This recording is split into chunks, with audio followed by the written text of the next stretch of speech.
welcome to They Think It's All Sober. It's Anna Mathur. Hello. Or Mrs. Mrs. Yeah. Sorry, yeah. Mrs. Yeah, 15 years. There you go. That's mad. 15 years. 15 years. That's a long I time. know. I was little. I got married at 20. Not a child bride, I hope. No, but looking back, I think you think you're so grown up when you're 24. Yeah. 24. Yeah, I mean, 24. is there like an average age now that people, I don't know what the mean or average age is no that people idea. get I married. don't know. At 24, I was not thinking about marriage, that's for sure. No. I was thinking about other things in white. Very good. Thank you very much. I've been rehearsing that one. But thank you so much for joining us. Oh, it's good to be here. And that was your normal speed laugh. Normally, I listen to your podcast on double speed. I listen to everything on double speed or 1.75. So your laugh on 1.75 is quite something. Hang on.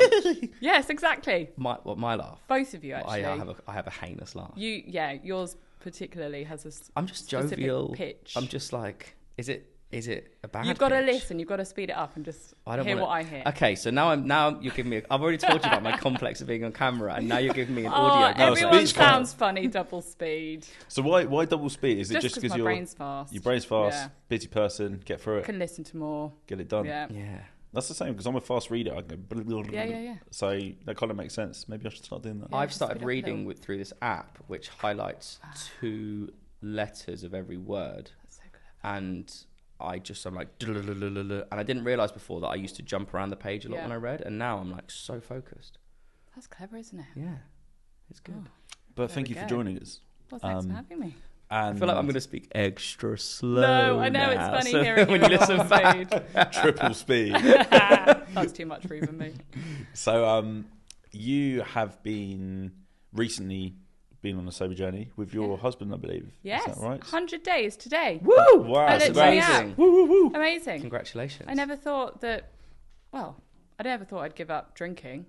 Still not sure where I'm going to go with that. Mm-hmm. There's a little toddler inside of me that's like, I will drink again at some point, but I don't know. I'm doing the 6 months. Nice. We're doing it together, but I know it's good for me.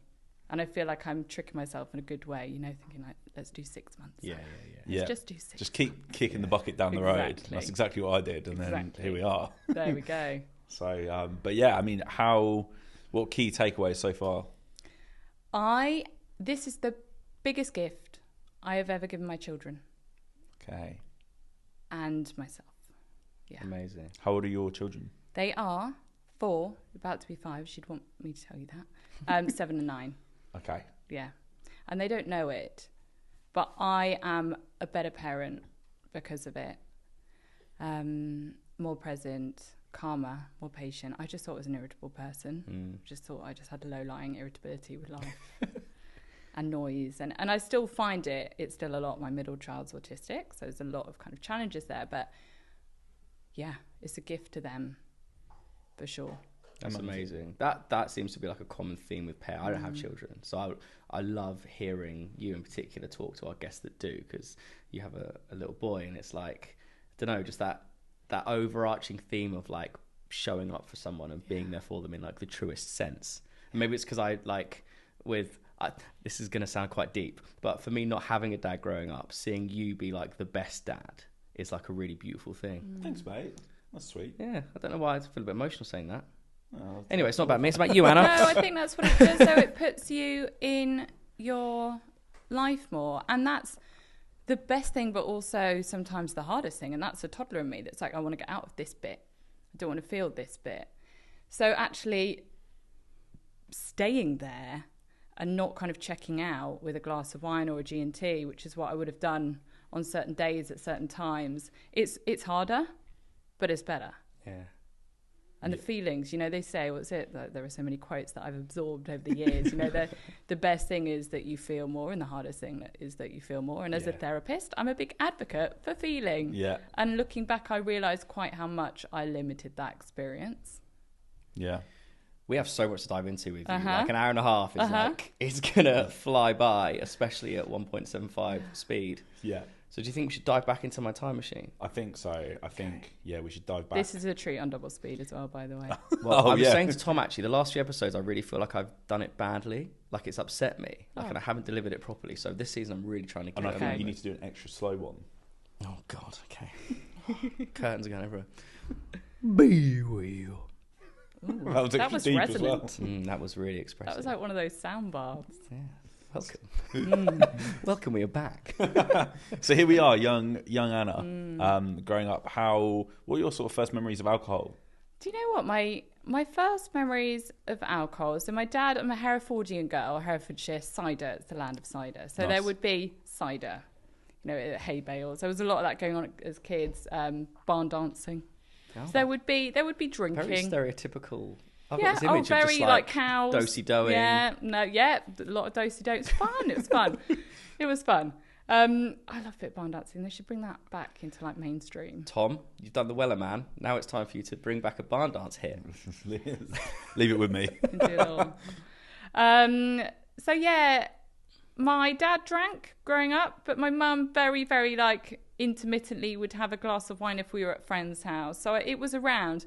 And I used to go to my grandfather's house and he had this liquor cabinet and he'd often pour me and my brother like a tiny thimble of like cherry brandy or like with one of those glacé cherries in it, right? Or ginger wine. And we'd be tipsy. Like we'd have this, it would be like warming all the way down. And we'd sit at the Sunday lunch table just feeling a little bit woo. So it's fun. And then I was never that wild as a child or a teen. Nothing really exciting there, I'm afraid. I thought maybe I could make something up. But It was Herefordshire crack pipes. yeah, I think I first went to a club when I was probably like 17.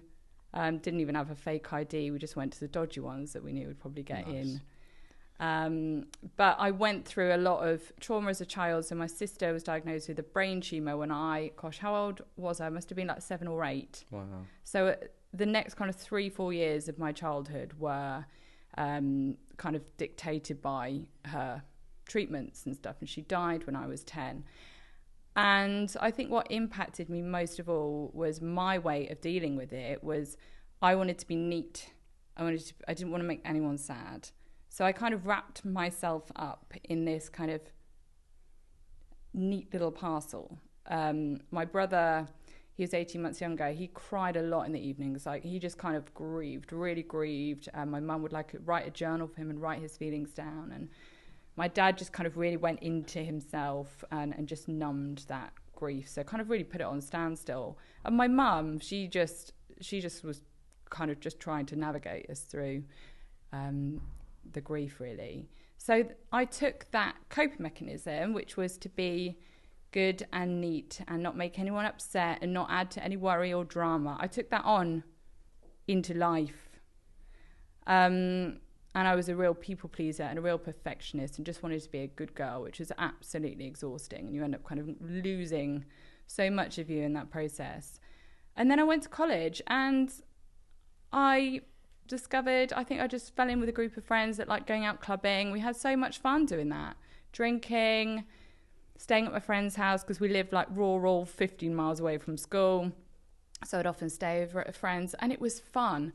And at school, I'd been like, how should we say? I was a librarian, should we put it that way? Nice. Yeah.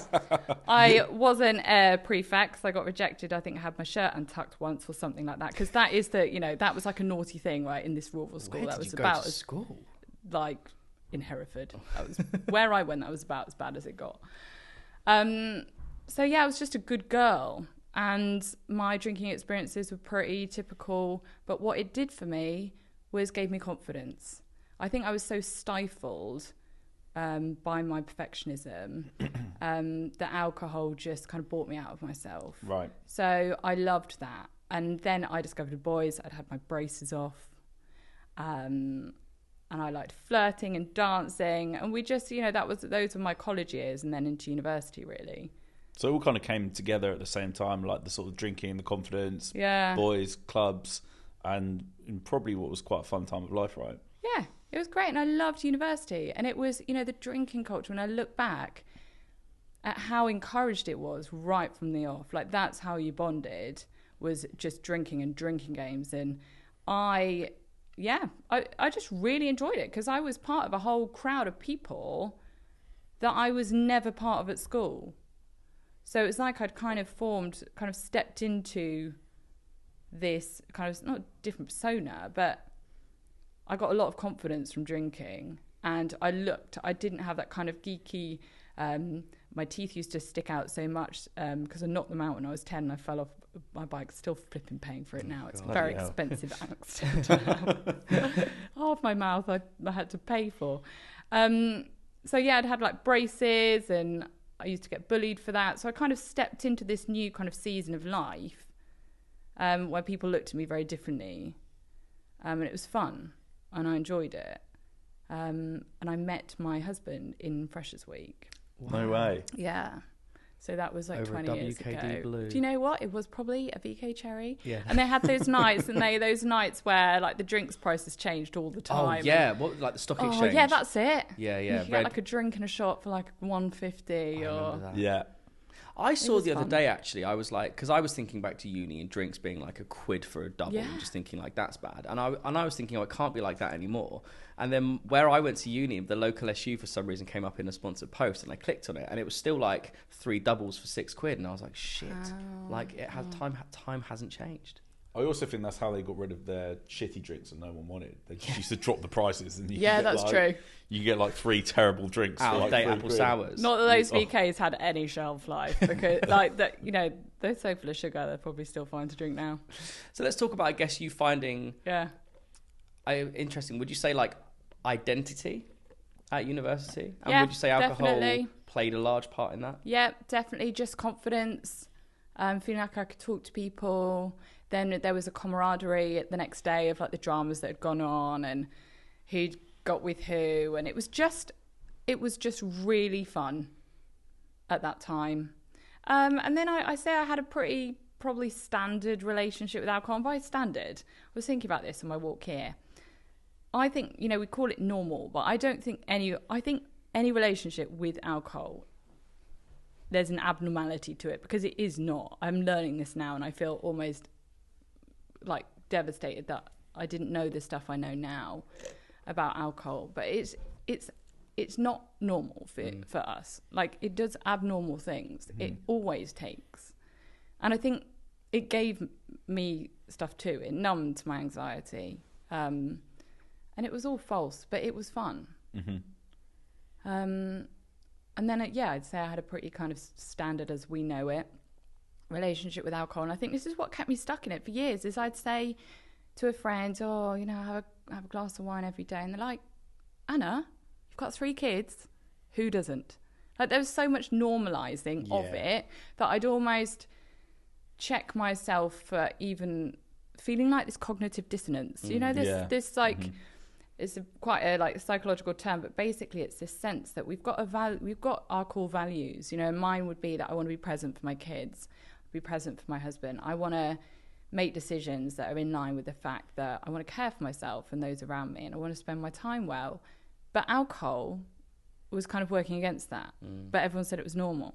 So I just constantly had this sense that it just wasn't fitting for me. Like there was always an element of guilt, but it was so quickly kind of normalised that there was less of a reason to do anything about it for a long time. I was going to ask about that. How old are you when you had your first child, if you don't mind me asking? I must have been like 28, 29. So when we spoke to Sarah Turner, Yeah. she spoke a lot about mum culture and for mums in their 20s and this kind of like gin o'clock and this kind of culture around the kids down for an hour, have a drink. Glamorised it all. Did you find that there was something in that was like course. glamorising the alcohol? Yeah, and you go to a play date and there'd be Prosecco, especially on a Friday. And that could be, back then the kids weren't at school, so that could be like 1, 2, 3 o'clock in the afternoon, and my husband would come home from work. I'd have had a few glasses of Prosecco, then we'd probably get the wine out. Yeah. So, so normalised. So normalised. And again, that just... it makes it hard, and often like people, I do think people more often than they're letting on have a kind of having this like internal sense of dis-ease that's just, it's hard to address it. So therefore there's a slight relief when someone's like, what are you talking about? Yeah. It's not a problem. Because you talk about like, I suppose a lot of people talk about like sitting with your feelings, and there's other people we've spoken to about this, that because it is so socially accepted, like even having a glass, 2 glasses, or on like a Friday play date, you might have a few glasses of Prosecco, then get the wine out at home. Yeah. But then on the the next morning you'd have to wake up and be like, well, I feel fine, I've got shit to do. Yeah. You know, and be like, well, it's normal I feel this way because everyone tells me it's fine. Yeah, and when I think actually maybe you don't feel great. Well, that's it. You just dry January last year. So 2020, whatever that was, 3 was the first time I'd ever done dry January, and it felt like a massive thing to do. I downloaded the I Am Sober app because I just was in the habit of drinking most days in the evening. And I remember it being like a remarkable thing that I was going to do this for a month. And I very quickly realised that I was quite a different person to what I thought I was. And I recognised that in the mornings, I wasn't quite so frazzled. I wasn't so reactive to the kids. They didn't annoy me so much with all their noise. And I honestly just thought I was really sensitive. You just thought you fucking hated Peppa Pig. Oh, yeah. Fuck that guy. Yeah, well, I mean, Peppa's a character. I'll be trusted. It's when you go to Peppa Pig World and it's literally in your sleep and your dreams, and then you wake up and it's on the actual TV. It gets under. We're kind of moving through the Peppa Pig era now. In our family, I actually talked on the last podcast about throwing up at Peppa Pig World. Oh, really? Gosh. It was not good. I mean, it's enough. There's a lot going on there anyway, sensory-wise. Yeah, it's very, very sensory, let alone going backwards on the dragon ride with you. Yes, no. No. Oh, no. That's too much. That's too much. So your, I guess your drinking habits, so to speak, were fairly typical, but perhaps not healthy in hindsight. But, you know, would you say you were drinking daily? Yeah. I'd say over the last couple of years, I'd started learning and listening, and it all started with a Human Lab podcast. You know, that one that I've shared so many times on social media, and I listened to it, and I think I gained a lot of insight reading people's stories, and reading, but I didn't always relate to them. But listening to the science of what's happening in your body when you drink, I think what I realised was that I was reaching for that drink as my treat to rest, to decompress, right? And what I learned was, and I was doing yoga, I was doing deep breathing, I was like eating well, I was doing intermittent fasting, I was doing all of these things to try and resource myself to be a little bit calmer with the kids. And I didn't realise that what I was doing with my glass of wine or whatever it was in my glass was actively undoing that. And I just think I had this light bulb moment. I thought, oh my gosh, there is a whole culture of mums here doing all of these things. We're journaling, we're listening to podcasts, we're trying to squeeze all of these things amidst parenting so we can parent better, but then we're drinking. Yeah.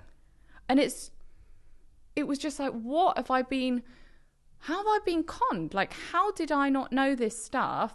I've got a Garmin watch, and it gives you all this biodata. I'm an absolute geek, and I just love that, right? And I just thought I never slept well. But then I stopped drinking, and I looked at the stats, and what was happening was when I was sleeping, it was showing that my heart rate was lower and my body was in rest, right, which is blue. So orange is not what you want, and the red is definitely not what you want.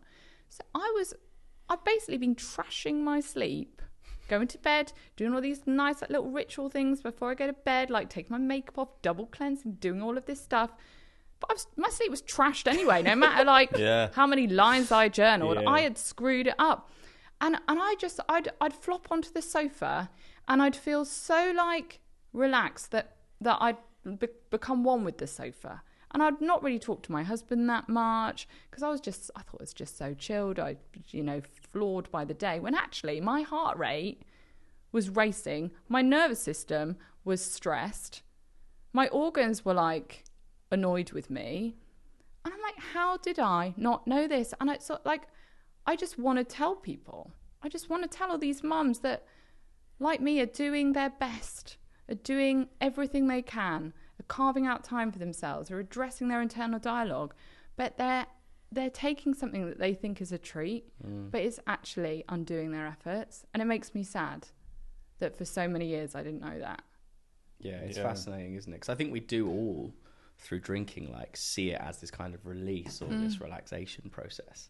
And actually, like you say, 9 times out of 10, it's just undoing all that good work that you're trying to do. It's trashing it. And I think the more you understand, and I think this is why I like the Human Lab podcast, if I'm even saying his name right. And the other one is The Naked Mind. And then William Porter, Alcohol Explained. All of their approaches to alcohol is much more understanding like the physiology and the neuroscience of what is happening in your body.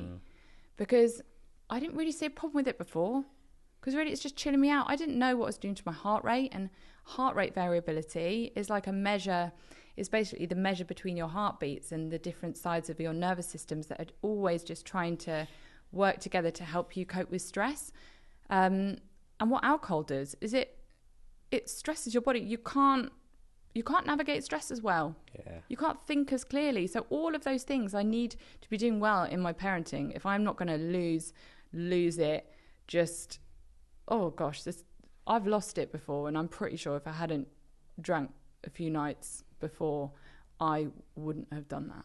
Yeah, it's interesting, isn't it? And I think I guess it's a blessing, but also the trouble is that the more you learn and the more you know about the science, about what it does to your body, the harder it is to go back to that.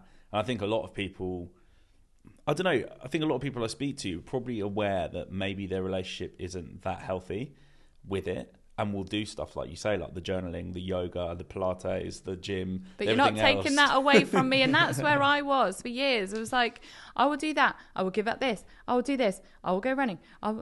But you're not. That's mine.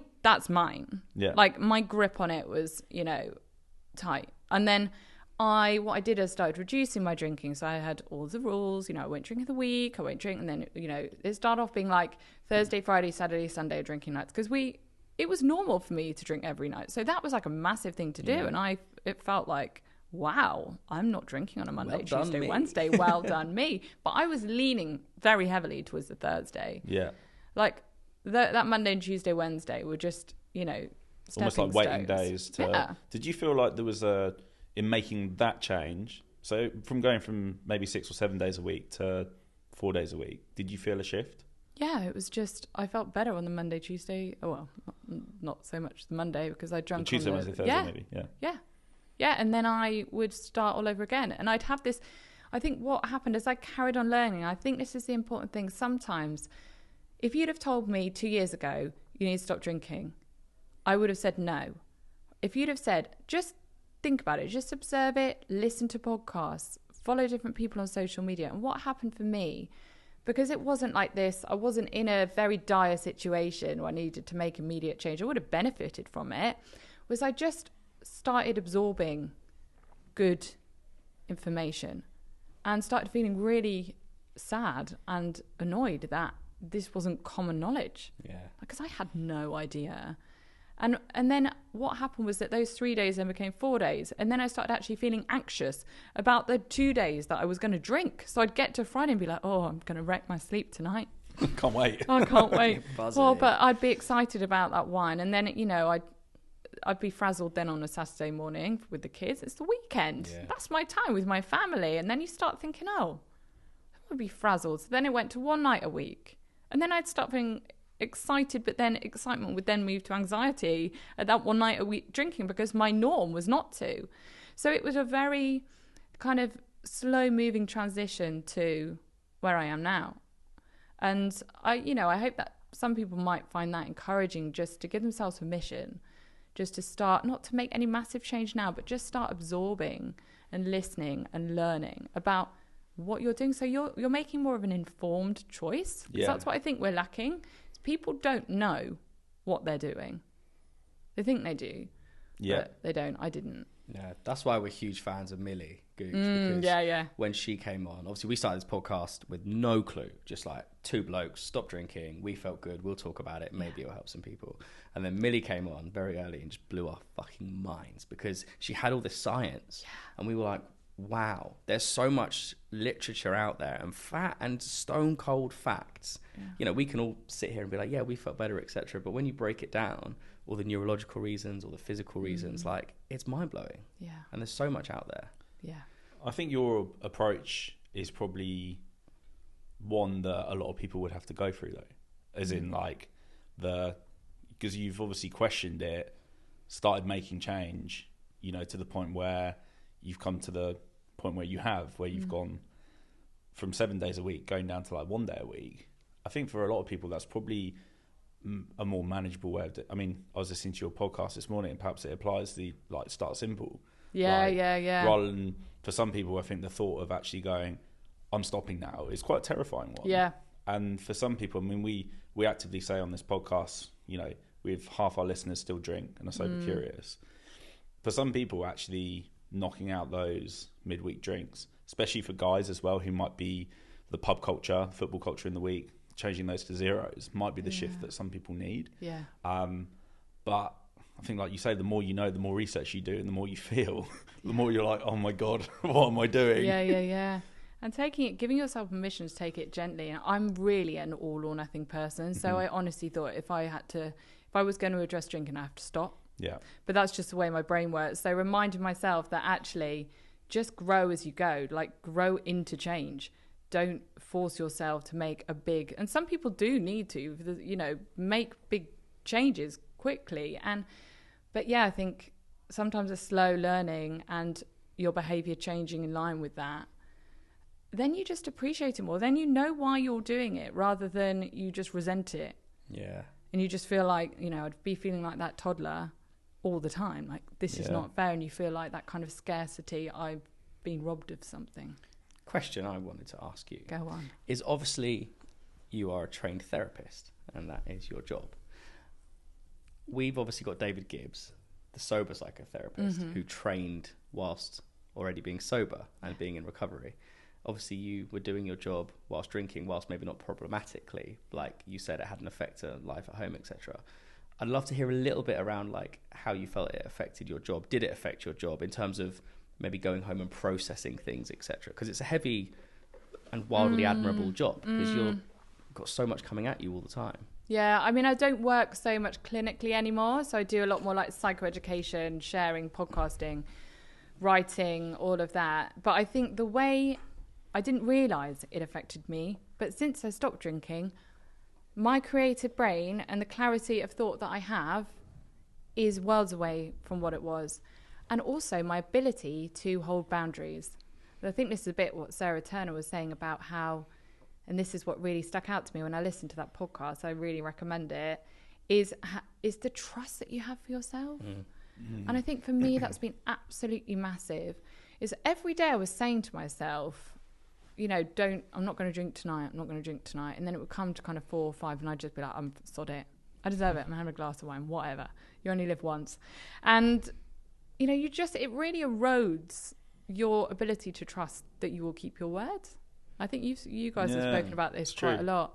But the other changes that I have made in my work, in my personal life, in my habits over the last 100 days have far exceeded anything I've done before, because I trust myself. If I say I'm going to do something, or I want to start this, or I want to journal, or I'm far more likely to actually honour that. So it's changed my relationship with myself. And with work, I will hold boundaries. I used to say, I'm not going to go on Instagram after 6 o'clock. I'm not going to go on my emails before the kids are at school. And I thought I'd be like, you know, having a cheeky little scroll. And there'd be that cognitive dissonance, again, that sense of like disease with myself, like, oh, what's wrong? Why can't I just, you know, whereas I'm finding I'm holding boundaries so much better. And that changes a lot. Yeah. That's key for me, because in my line of work, you know, you've got artists hitting up all the time, 24 hours a day, etc. And I'm the same now. I hold myself accountable on a Sunday. That's like, well, we spoke about it last night, didn't we? The phone going onto the kitchen counter on a Sunday, and actually just having that day for yourself or with the people that you care about. That's showing up for other people and therefore showing up for yourself. I don't think you realise that you're not doing it maybe when you drink even a little bit, but it's just that presence and therefore time and therefore memories and therefore, I guess, holistically feeling better. Yeah. That's the beautiful thing, I think. Yeah, definitely. Because when we go against that core desire that's in line with our values, we're abandoning ourselves in that moment. We're just saying, oh, it doesn't matter. And you know, that whole like you only live once is so often like lent upon to justify decisions, when actually I think it was a couple of years ago, I sat at my desk and I thought about all the things I was worried about. Like, I was people pleasing, you know, just worried about failing, worried about death, worried about bad things happening, like a lot of health anxiety, losing people that I love again. And I just decided I was going to take a different tact. So, you know, like mantras, you know, positive mental attitude. I went the opposite way, right? I started walking around in my head. I was saying, I'm going to die. I'm going to fail, right? And I basically said it over and over again until instead of feeling fearful of it and trying to like manipulate life around it, control things, worry about everything, it started really freeing me up because instead of like, oh, you only live once, I'm like, I'm going to die. Like, that doesn't mean then that I'm just sod it. I'm just going to do this. I'm going to do that. It actually makes me think, you know what? I know what's going to happen tomorrow. This one day is the only day that I've got. Yeah. I want to live it well. I don't want to live it in fear. I don't want to live it controlling and manipulating things. I don't want to live it with my head full of, shall I drink, shall I not drink tonight? I know what will happen to my kids tomorrow. Yeah. And I know that this can really fuel anxiety, but actually it can also totally liberate us to live a more intentional life. And alcohol just didn't fit into that for me. It doesn't fit with that. Yeah, that really resonates with me because I had so much health anxiety growing up. And I think it was probably like after the death of grandparents all in quick succession, which suddenly was like the first experience of death. And you suddenly realise that you're not, you know, immortal. And, you know, every single thing that I used to feel used to be like, you know, I've got a pain in my leg, I'm having a blood clot, I've got a headache, I've got a brain tumour. And like that, like health anxiety hasn't ever like properly left me. But the way I dealt with it was very much similar to that. It's like the acceptance, I know this is quite deep, but like the acceptance of like death is inevitable. It's happening at some point. Yeah. And I think actually accepting that allows you to live in the present a lot more. And that's what I found even recently, you know, going through, you know, someone, my brother-in-law passed away in September. And whilst that initial period was very like traumatic, it actually allows you to then go, this shit happens. Like, you know, the more you accept it, the more you live every day going, I have to live to the best of my ability. And you're right, alcohol, in the same way that you're saying for you, same for me, like, it doesn't play that part because it doesn't allow me to be present. It doesn't allow me to, you know, get back and get up early with my kid and go and do cool shit. Exactly. Like, it just doesn't compute and they don't go together. It really doesn't. Yeah. So. Yeah, so right. You just end up at odds with yourself. So maybe walking around telling yourself you're going to die. It's actually a good thing. It can actually be a really, really, really freeing thing. Because if I was going to die tomorrow, do I want to go home tonight, have a glass of wine, stop on the sofa, have a half conversation with my husband, rush putting my kids to bed because I'm just looking forward to that first sip? Or would I want to go home, savour that conversation, enjoy being in my living room, just the privilege that is to be with my husband, enjoy the privilege of spending those moments with my kids? And alcohol just taints all of that. It taints life under the guise of like somehow adding to it. And, you know, sleep, we need good sleep. I think it's a life force. And when we're unrested, we can't rationalize anxious thoughts as well. I don't know if you've ever been too tired to like laugh. Sometimes I'm so frazzled, I'm like, and that literally that's not funny to me right now. I want to be able to laugh. So therefore I must sleep well. I want to be able to rationalize anxious thoughts. I want to be able to navigate stressful moments in my kitchen on a Wednesday afternoon when they're all tired and crabby. I want to be able to love them well through that. And if I'm frazzled and tired because of something I can control, that's just so sad to me. Yeah. Also, I was just thinking about the whole YOLO thing. It's ironic, isn't it? Because the whole you only live once thing, the irony is that a lot of the time when people use it as a justification to go crazy, is probably probably more likely to shorten their existence because of the choices they make. Yeah. Because I remember my friends were like, come on, man, you only live once. And you'd be like, yeah, that's right, like chaos. And then you're like, I've probably just done something that's really dumb and potentially like life-threatening. Yeah, the irony of you only live once in that mantra is that you're probably making your life worse. You're so right. Yeah. I never thought about it like that. You're not living, you're numbing in that moment. So like you only live once, so let's not feel life then. Yeah. So, or the thing is, life is really hard feeling. You know, we feel stuff we don't want to feel. I don't like feeling sad and grumpy and grieving, and I don't like that. It's painful, but it's part of the human experience. And And the thing is, like, I was thinking about the rug analogy, like sweeping stuff under the rug. When we drink, we sweep it under the rug. It doesn't go anywhere. No. We just aren't processing it. And the rug gets lumpy. It waits there for us. Yeah. It trips us up. And it doesn't just dissolve. And I think what I used to think was that it just felt like it was just dissolving away, but it wasn't. The pain, the grief, like it's very patient, annoyingly. Like if we don't deal with these things, they wait for us. I work with people that are processing grief from my childhood, years later, because they haven't been there. And that's what alcohol just puts it on pause. It doesn't dissolve it. It does. That's right. It just does put it on pause. And it's the same thing. We hear it all the time. It is just borrowing tomorrow's happiness, for that moment of going, and that kind of brief like release that you get from it. And then the more you have, the more it numbs. And then the next morning you're like, fuck my life. Yeah, what's happened? I think it stops us from dealing with the things we need to deal with in every form. And we spoke about this a lot in our relationships episode. And we had a couple on who were amazing. But that idea that like sometimes it takes people 4 or 5 drinks, 6 drinks, 10 drinks to then be like, here's how I'm feeling. But then you're never dealing with that core emotion because it's coming out in probably you're wired wrong, you're plugged in wrong, you think you're getting rid of it. But then the next morning you're probably ruminating over it. If you can even remember having you miss the intimacy of that conversation and that connection because you're probably not wired into it. And the thing is, when we go through feelings that we don't like, and we had some really hard news at the beginning of the summer, that kind of news where your heart stops, and the kind of those phone calls that have those curveballs, where you just think, is life ever going to feel the same again? And at that point, I was going through this period of like just drinking really rarely, and I'm so grateful because otherwise I would have lent on that to cope, and it was excruciatingly painful, like physically painful, riding some of these waves of emotion. But what it taught me, and I really should flipping know this stuff, but what it taught me even more so is feelings are feelings and they pass through us, and when we allow ourselves to feel, we're doing it.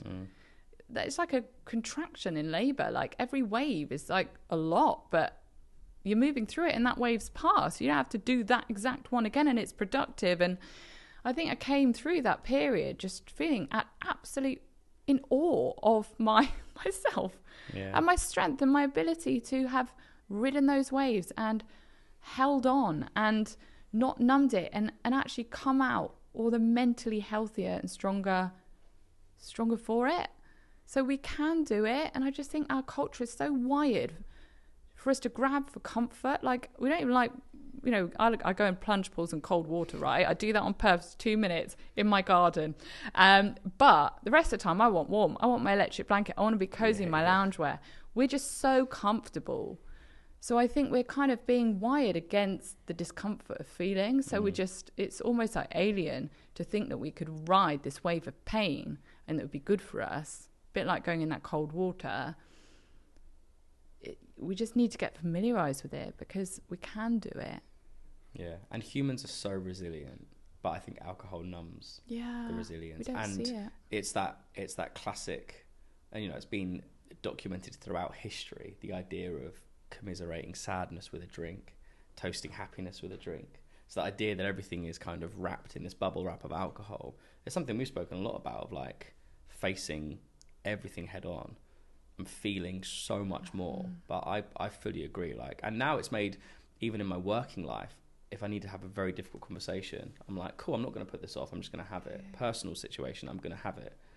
Whether that's dealing with family or a relationship, like have those conversations, get it all out there, because like you say, like you pass through it. You do, and it's the same.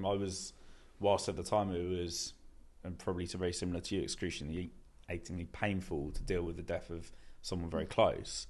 I was grateful for the sobriety just because it allowed me to be better there for my sister, like for my family, to be thinking in that moment and to just live with those feelings, because I know for well I've dealt with death when I've been drinking before, and I know exactly how that went down, and it wasn't great. It was like you say, just putting pause on those feelings and drinking it away, and then later on down the line being like, fuck, I feel so bad and sad that so dealing with it in the moment whilst it's you know, painful. Like, nobody said sobriety was going to be easy all the time. Like, you know, there's parts of it that are very difficult, and dealing with life's, you know, curveballs is tough, but ultimately better and more rewarding. So, yeah, I agree with that a lot. I wanted to ask you about toddler Anna. Okay. In sobriety, because you've mentioned toddler Anna a few times now, and I resonate very much with that, through kind of childhood trauma, etc., and how that plays out. So how have you felt toddler Anna in your head now with the 100 days? Just gets, well, I've been quite a stroppy over the last few months at points, just feeling like, you know, it's as if I couldn't just go and grab a glass of wine today. I could if I wanted to. I could if I could do that, but then I'd be dishonouring the part of myself that actually wants more for me and for my family. But yeah, I've really felt like stomping my feet. You know, I don't want to feel. Like, everyone around me isn't feeling. Everyone else is tranquilized. You know, people around me are like tranquilizing themselves. And then I'm just, you know, then grown up me knows what I've read and knows what I know and knows how much of a gift this has been. So it's just, it's parenting. I'm parenting myself, basically. There's this part of me that just says, this is painful, this is hard, this is stressful. I don't want to. I don't have to feel like this. So what I sometimes do is sometimes we just want to change our emotional state, right? So I might just go in the cold thing in my garden, or I might eat some chocolate or something, you know, do something to change how I feel in that moment that is much more honouring of what I want. But yeah, I have felt at times like there's a part of me that is just having a tantrum. Yeah. Have you had any go-tos that kind of like calm that side of you down? Just all the stuff, you know, like the breathing and the journaling. And I find that actually if I just do these throughout my day and have these habits, then those moments come less. But just allowing myself to feel that way, just knowing that actually I'm challenging a part of me that has been, you know, it's just had this habit in this way of coping and reaching, and it's okay that that's hard sometimes. So just riding that wave as well. Yeah. And it does pass, and then I'm grateful that I didn't act out on it. Yeah. I think it's fascinating with alcohol, because if you've drank for over half your life, which I'm sure we all had, just stopping it. Like, if someone suddenly said to you, like, oh, you can't eat onions anymore, like, and you'd been used to eating onions every day in your cooking, etc., you'd be like, oh, fucking hell, that's like a big thing. I've got to completely retrain. Or probably a better example is, okay, you've suddenly got to be vegetarian if you've eaten meat every day. It's a big thing. Yeah. So I think for those of us that do go on this journey, like, we have to allow ourselves to feel fucking things. Because you can be like, shit, you know, because it was a constant for all of us. What did we work out? 1,400 and something days out of 15 years you'd spent hungover, which was the same drunk, which was basically 8.5 years you'd either been drunk or hungover out of 16. It's mad. That's just drinking twice a week. So it's like, when you think about it like that, you're like, holy shit. I can see you being like, you've just gone like, shit. Whoa. But I just think, you know, our bar, as a parent who's on social media, there is so much on there to tell you how to be better, do better. This is what you're saying. This is not how not to mess up your kids, right? Our bar for our children's mental health and well-being is like high. We want them to be well. We want them to be healthy. But I just like, it just devastates me. And this is like my whole mission with my work, is that so many parents, their bar for their own mental health and their well-being is like, where's that? Yeah. You know, where is that? And I get so many questions. How do I make sure that my child doesn't struggle with perfectionism or people pleasing or these kind of in the way that I have, or this anxiety? And I'm like, do you know what the most powerful thing you can do for your child is to address this for yourself? Yeah.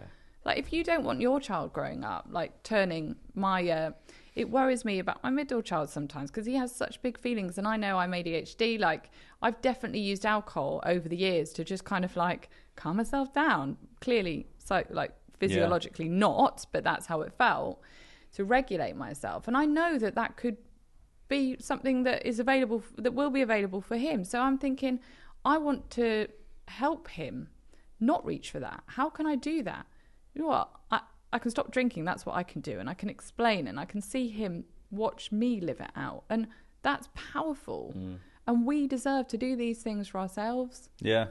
And I guess that's the kind of a big purpose of your book, right? Yeah. Raising a happier mother. Yeah. Like, I had that same sentiment with my little one, is in I've just seen that they're such like emotional sponges, and they just resonate off all of the energy that's around them within, you know, a home environment. And by me being happier, more present, laughing more, doing more stuff, it rubs off on them. So I completely agree that I think it starts with you as the parent. If you're happy and content and doing all the right things, just by default, I think that's like half the battle with them done, maybe more. Yeah, absolutely. They watch, darn it. They watch closely. They do. They observe everything, and like, especially Zach. oh yeah, he's like, you know, he takes everything in, and you know, and I'm just so grateful. I've said it so many times, but like the fact that he won't ever remember me being like hungover, is something that I'm so grateful for. And you know, we're all human. I'm still, you know, got my flaws as a parent, as does everyone. You know, you fuck up and you do stupid shit sometimes, but like, you know, for the most part, I think he's, you know, seen me and Sarah be relatively happy and have like a functional relationship at home, and that's kind of like, you know, I think that's given him a good sort of start in life, really. So let's talk about the decision that you and your husband made to do it together, because that's quite unusual. I mean, how did that come about? So I think I'd just been assessing my relationship with alcohol for a couple of years and just really aware of it, made quite a lot of changes. I think even so that sometimes my husband on a Friday night would be like, "You really just not going to drink some red wine with me?" Because we just love red wine. I've only found one good red. If you have any recommendations? Do you know what? I've tried so many. I don't have for red wine. I've got a Riesling or Rising. I can never pronounce it right. The Riesling with Dr. Thanich that's really good. But as a red, no. Yeah, found one. Wolf Blass 0. Sainsbury's often on special offer £4. And that's like when I see it, I'll get marketing because I love here. No, absolutely not. Absolutely not. The thing is, I shared it on Instagram in January, and then everyone bought it. So then they put the prices up, and I was like, "Damn, I should have bought some." First. We had it with Dr. Thanich. Like, it's like this little German winery, and there was only one little store in Edinburgh stocking it, and I found it at a dinner party. It was amazing. Put it up. And they sold out instantly. Damn. So I'm now in the guy's DMs being like, I'll sell it for you. Can you put some aside for me before I share it, please? So that everyone doesn't take it. So we'd had a lot of like non-alcoholic drinks in the house. Like there would be Fridays when he would have a beer and I would have like a fake gin or something like that. But since we went through real trauma in the summer, and I definitely found that when I did drink, the emotions would just come out sideways. Just not in a way that was productive or healthy or helpful. So I really recognised that link to going through that time, and drinking just wasn't helpful. And what I did, I was out for a walk, and I've listened to so many podcasts, yours included. I was just walking along reflecting. I think it was my son's birthday, and we're about to have loads of people over. And I had this sense that I should stop drinking for 6 months. And I'm not one to ignore stuff like that. And it feels like a challenge. So almost like the more challenging it is, the more I'm like, really? What? But I can't ignore this. Why? And so I went home and I thought, I'm not going to ask my husband to do it with me, because he's one of those very, very rare people who just take it or leave it. He would always be the designated driver because he just wouldn't really care. Yeah, fair. Like, I'd have some wine. What bastard. I'm so jealous of those people. Great for him. Great for you when you drank, though. That's true. That is true. Always had a designated driver. And I went home and I thought, I'm not going to ask him to do it. I'm just going to tell him I'm doing it. And I went home and I said, and he was like, I'll do it with you. And I felt really, really, like, I think it's one of the most lovely things he's ever done for me. And he's done some great stuff. But I know he loves a glass of wine. I know he loves a beer. We just swapped them all out. And it has been, just really good doing it together. And it just felt like it's a challenge that came to me. And I knew I had to do it. Amazing. And I guess like things noticed 101. Have you noticed a change in your relationship? Yeah, massively. In a positive way? Yeah, just more present. And do you know what? We do more stuff in the evenings. I thought I never had any hobbies beyond, I don't know, reading, writing, causing chaos. Really boring kinds of chaos. But I was co-working and there was a squash court. And one afternoon, I think I was with my husband, and we were just kind of typing on our laptop. I was like, should we go and play squash? Right. I have no coordination, never been interested in like anything like that. But I was always like quite intrigued because it looked quite fun. So I went and did that. And I absolutely love it. And some evenings we get babysitter and we go and play squash. That would never have happened. We didn't really have things like, he's very sporty. We don't really have a lot in common beyond life and kids and shared experiences and like values, like fun stuff, you know. And the other thing, this is so boring, but it brings me so much joy. And I was doing it on the train on the way here, is arrow words, like crosswords. So now often we won't even watch TV. We'll just do like a crossword together because we're 80. And or we're playing squash, and it's just really, really fun. And I would not have done those things. Yeah. Because why would I get in a car and go out like 7 o'clock, 8 o'clock? I'll be in the sofa with a glass of wine. Like, what are you talking about? I'm going to rest. Yeah. That's so nice, though. We talk a lot about core memories. And I think going sober allows you to connect with the people that you love, whether it's friends or family or relationship, and actually like create new memories. Because a lot of the time when we drink, like you think you're creating memories, but a lot of the time you're not. You're just kind of somewhere doing something for a purpose that maybe doesn't mean anything. So that idea of squash or crosswords, like, I fucking love that. Just resting. Like in the evenings, we just chill.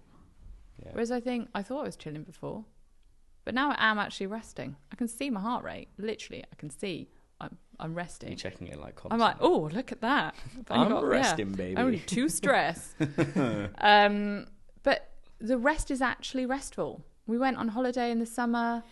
We had Christmas without alcohol. That was, I had some tantrumy toddler moments. But it was good. Yeah. It was good. All of these things that you think, yay, I'm going to drink Bucks Fizz from whatever o'clock in the morning. It just wasn't a part of it. And it was just great. I slept well. So the days were full on with the kids being overexcited. They didn't sleep great. But when we slept, we got good sleep.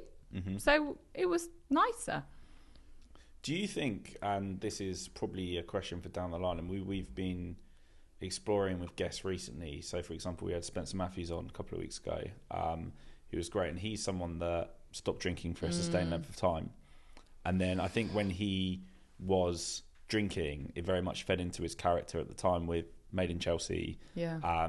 He was doing, was it investment banking? Where it was like, he said, first day on the job, his boss at the time was like, I'll give you $1,000 if you can down 4 pints of Guinness in a minute. And you're like... Which he said he did, by the way, which I believe to not be true. G's an Irish man. I'm going to ask him after this podcast, can you drink 4 pints of Guinness in a minute? He says he can. I was listening to that back thinking that's physically impossible. G's just said he could do it. So that's interesting. He's Irish. We'll test him.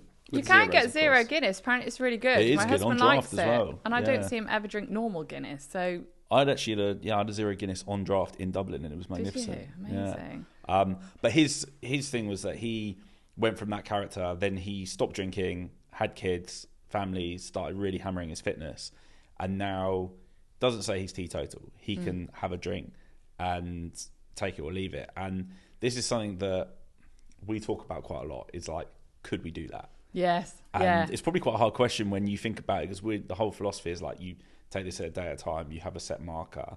Hard question. Do you know what? My head keeps going over this, and this annoys me, because then I'm like, well, I should just take it off the table, because it's almost like when you decide to moderate and you make all these rules up, and then it takes up all that headspace, and actually drinking just shuts it down because you've made a decision then. But I keep going over this in my head. What am I going to do? And the benefits are just too much to ignore. And there is absolutely no way that I would go back to drinking at home because it's Friday, or drinking at home because it's Saturday, or drinking out with friends because I'm out with friends. But still, the toddler in me doesn't want to say, like, kicks up a fuss if I say never. So at the minute, I'm on thinking maximum once a month. Mm-hmm. And that would be in a context, say, like, I don't know. Because then I'm thinking, what context would justify me then trashing... This is the exact conversation we had last night. Like, I would firmly now say, and have done probably since I stopped drinking, that I would never drink again. But like, could I drink again healthily? Yeah. Probably. I could have a couple of beers, but it comes back to the function and the idea of like, why? Yeah. Like, yeah. Why? That's what are those 3 beers going to do for me? That's what I was annoyed that we didn't ask Spencer, because I kind of then went and answered the question, is that I can always come back to the fact that now the zero ranges are so good. What did I actually think I enjoyed about alcohol? Turns out it was just the social and being out with my mates, which I still do, and get the same kick. So then when I go back to the kind of problem, I'm like, actually, what's the point in having one or two? Because surely that's now just more torturous for me, that I can't go and get absolutely shit-faced. Well, and if the two's to numb something or make you feel a certain way, then that's the exact reason you stopped. Yeah, so I'm like, I go back to this like thing, and I'm like, I just don't want to. And like, and it's hard. And like, you know, I think you can only feel what you feel right now on day 100, and who knows how you feel when you get to 6 months. Yeah. And you know, I think for anyone that's listening, if you can have a healthy relationship with alcohol, that's you lucky bastards. You lucky bastards. And that's great. And I think that's what we all would strive for. I just know that I don't think I could ever, you know, hold hands with alcohol in the way that would allow me to be as happy as I am now. But what is a healthy relationship? Because if I decide that I want to drink, I will allow myself maximum once a month. That was Freudian slip there. Once a day. Maximum once a month, which is something I've just like created in my head for some reason, or holding on to for the minute. When do I decide what's that going to be? And I know that, unlike you, where it's a social thing, for me, it's how I feel. It's the feeling alcohol gives me. It's that numbing feeling. It's that suppressant feeling. That's what I like. That's what I want. That's what I used it for. But what if that once a month is on a night when I'm actually really happy? Like, why would I need to suppress that then? You know, and it's like, I'm just letting my brain do what it's doing at the minute. A bit what I was saying in those kind of 2 years leading up to this point. I'm just on this, I'm going with it. I'm listening to stuff. I'm absorbing, I'm reflecting, I'm acknowledging, and I'm going to see where I'm at in 6 months.